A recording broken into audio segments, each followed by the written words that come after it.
Occupy. December 12, 13, whatever. Not bad. They're lucky. No snow. But there's some new pickets here. What's your name? André Faust, un maudit Québécois. Un maudit Québécois. Okay, a goddamn Québécois. So, I noticed they have Acadien strikers or lockout workers, whatever they want to call it. They're picketing here. Well, yes, and it's definitely not a strike, it's a lockout. I guess what Occupy is, we do pay attention to these issues and lockouts and strikes. But one of the things I guess to point out is, you know, what I hear those people who are locked out, they're so inconsiderate that, you know, I can't travel for Christmas. I'm locked in the province. It's really but really, it's not the people who are locked out that created this problem. It was the unreasonableness of Acadien Transit, because they're the ones who locked out the employees. And that's where the focus is on. It's not on the people who've been locked out. You know, being told you're going to lose seniority, you know, most people in their right mind would, you know, drag their feet onto that. You know, being told that you're not going to get an adjustment of, you know, the cost of living increases. And even in those, typically, when they do give those packages, you don't get the if you don't have any seniority, you're gonna have bag lickers, sock holes, and rats. That's what seniority is all about. That it prevents having those kind of people around. Well, precisely, Charles. It is a control, and plus, I mean, it is equity. I mean, or equitable.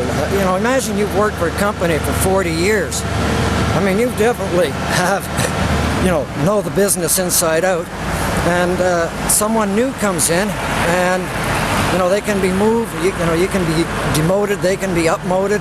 I mean, that, you know, destroys the stability of your organization, and which, again, common sense kind of tells you that's not good for management either, because now you've created an unstable workforce.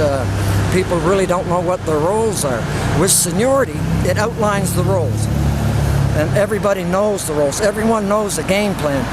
So, what Acadien Transit did, I mean, there's some points of it that is highly illogical. On one hand, they're saying, you know, we want profits, but right now they created a situation that opens up the opportunities for the cab drivers and possibly for somebody else to come in.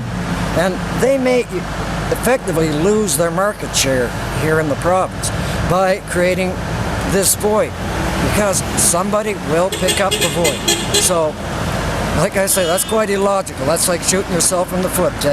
You know, stop an operation, create a window of opportunity for someone else, and then it happens, and then what do you do? So you invite these guys down here?